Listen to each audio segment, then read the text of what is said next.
گلزار کے ساتھ وہ ایک دو دفعہ میرے کوارٹر میں بھی آ چکا تھا۔ اس نے مجھے سلام کیا اور چچکتا ہوا ایک کرسی پر بیٹھ گیا۔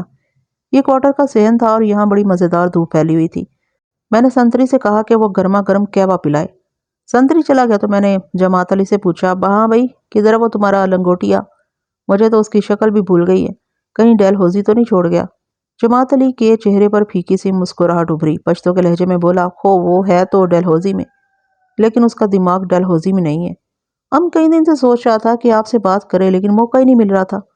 اب آپ کا سنتری گلزار کو ڈھونڈتا ہوا ادھر چشمے پر آیا تو ہم نے بولا چلو ہم تمہارے ساتھ چلتا ہے، لیکن اس کو کیا بیماری ہے بھائی، کچھ پتا بھی تو چلے۔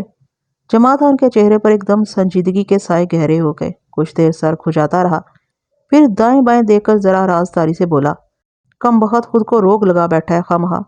ادھر ایک میم صاحبہ ٹھہرا تھا نا اس کے کاٹیج میں، بس اسی کا نام لے لے کر آہیں بھرتا ہے، کہتا ہے وہ ہم کو نہ ملا تو مر جائے گا۔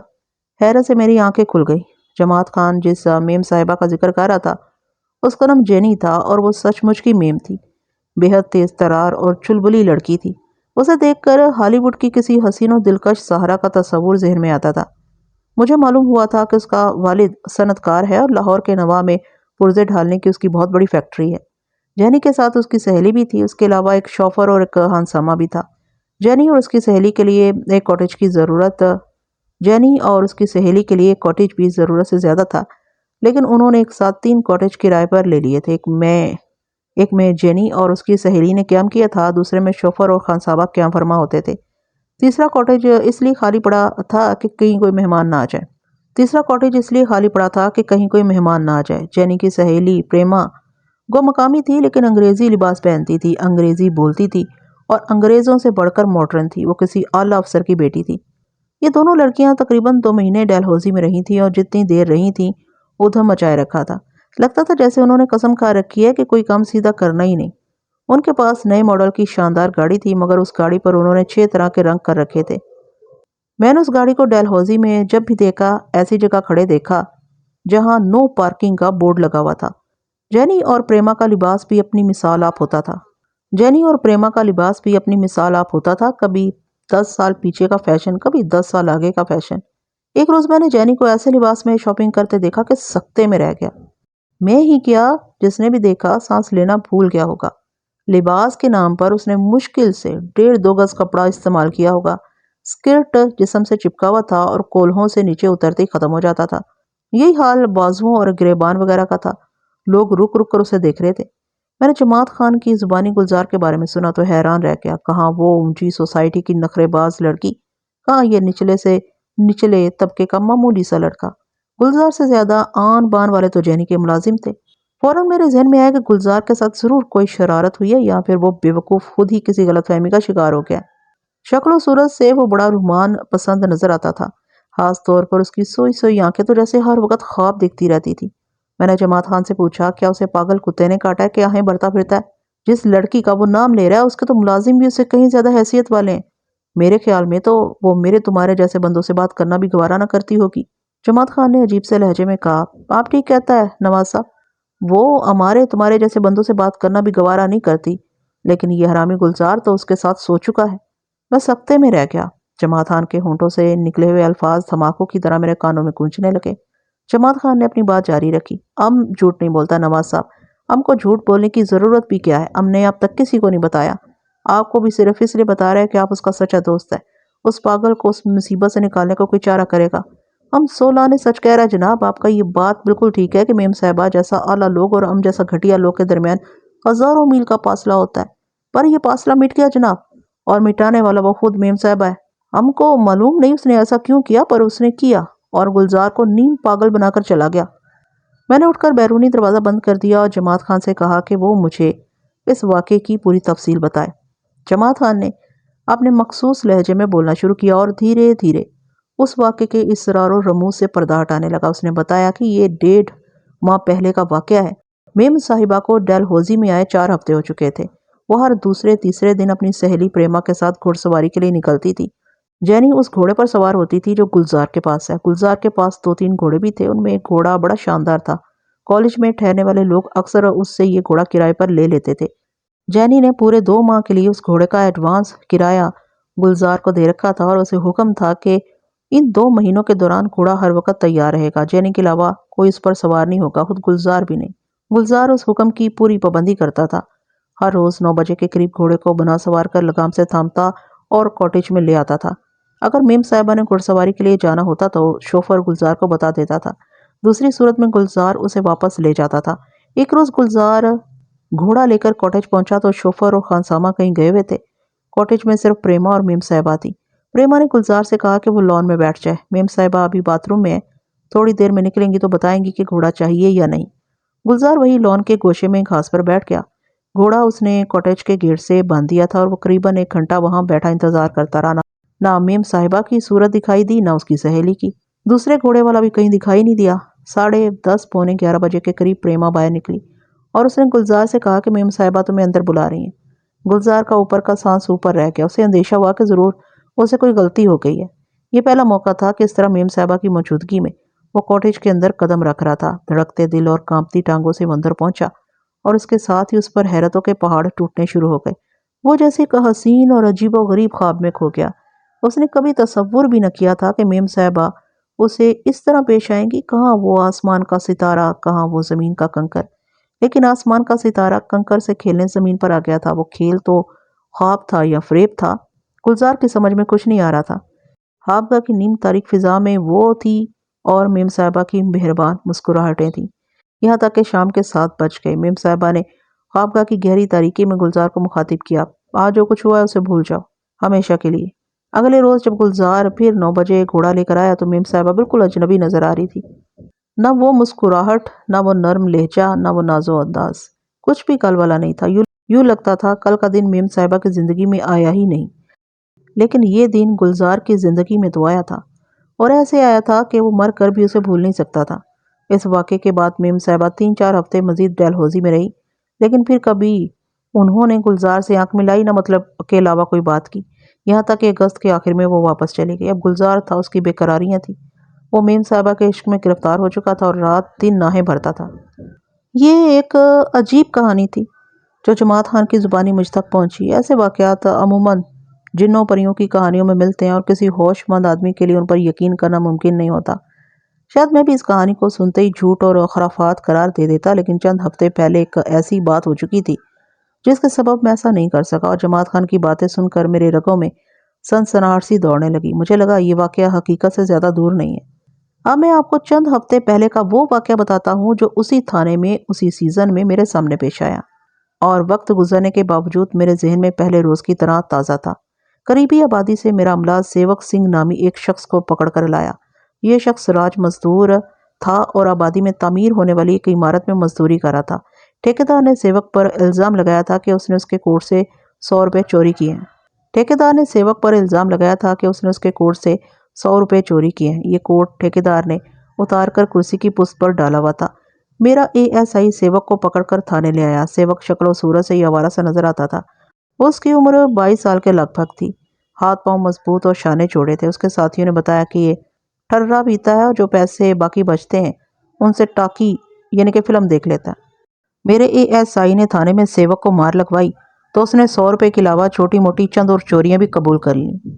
جب حوالاتی اعتراف کرنے لگے تو تفتیش کرنے والا کا حوصلہ بلند ہو جاتا ہے اور اسے اطمینان ہو جاتا ہے کہ وہ ایک بے گناہ شخص کو مار پیٹ کا نشانہ نہیں بنا رہا۔ وہ زیادہ اعتماد کے ساتھ اسے پھینٹی لگاتا ہے اور اس پھینٹی کا نتیجہ کبھی کبھی کسی انکشاف کی صورت میں نکل آتا ہے۔ سیوک سنگھ کے معاملے میں بھی یہی کچھ ہوا۔ مار پیٹ سے جان بچانے کے لیے سیوک سنگھ نے انکشاف کیا کہ وہ ایک بہت بڑی میم صاحبہ کے ساتھ اس کے گھر میں رات گزار چکا ہے، اور وہ سب کچھ کر چکا ہے جو ایک جوان مرد اور عورت کرتے ہیں۔ ASI نے اس سے میم صاحبہ کا نام پوچھا تو سیوک نے یہ بتا کر ASI کے چکے چھڑا دیے کہ وہ پال کالونی کے 8 نمبر گیٹ میں رہتی ہے۔ یہ پتہ لکھپتی انگریز صنعت کار کی حسین و جمیل بیٹی جین شیلڈ عرف جینی کا تھا۔ ASI فوراً میرے پاس آئے اور بتایا کہ سیوک نامی حوالاتی یہ بات کہتا ہے۔ میں نے خود جا کر سیوک سے پوچھ گچھ کی۔ وہ حلفیہ کہہ رہا تھا کہ ایسا ہو چکا ہے۔ اس نے بتایا کہ ایک روز میں ڈاک خانے کے سامنے والے بتی والے چوک میں دوسرے مزدوروں کے ساتھ دہاڑی لگانے کے لیے بیٹھا ہوا تھا۔ سرخ رنگ کی ایک کار آئی، اس میں وہ میم صاحب تھی۔ انہوں نے مجھے پاس بلایا، دہاڑی طے کی اور کار میں بٹھا کر پال کالونی لے آئیں۔